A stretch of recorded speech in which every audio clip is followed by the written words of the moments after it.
Welcome to our channel. Today we how to verify merchant disputes with PayPal Credit, full guide step by step clearly. To verify merchant disputes with PayPal Credit, start by logging into your PayPal account.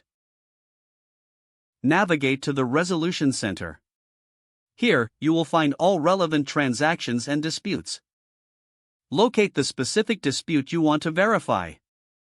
Click on the dispute to view its details.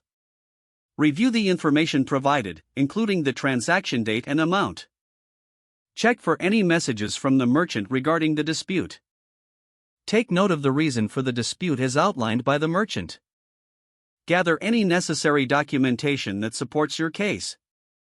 This may include receipts, email correspondence, or screenshots. Next, respond to the dispute by providing your evidence. You can submit your documents directly through the Resolution Center. Ensure that all information is clear and concise to avoid misunderstandings. After submitting your evidence, monitor the status of the dispute. You will receive notifications regarding any updates or decisions made by PayPal. If required, be prepared to provide additional information. Once a resolution is reached, you will be informed of the outcome. Make sure to save any correspondence related to the dispute for your records. This process helps ensure your case is handled fairly and effectively. Keep your account information secure throughout the process. If you have further questions, refer to the PayPal Help Center for assistance. If the page does not load, refresh the browser or try again in a private or incognito window. Make sure you are using the correct email address, then retype it carefully to avoid small typos.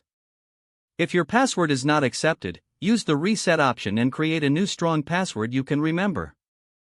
Check your spam folder for verification or security emails, then complete any requested confirmation steps. Enable two-factor authentication if available to improve account security and reduce unauthorized access risk. After signing in, review your profile details so your contact information and settings are accurate and current. If you see an error message, note it down and try again after restarting your device and internet connection. Log out when you finish, especially on shared devices, to keep your account and payment information secure. Don't forget to like this video and subscribe to our channel for more step-by-step tech guides.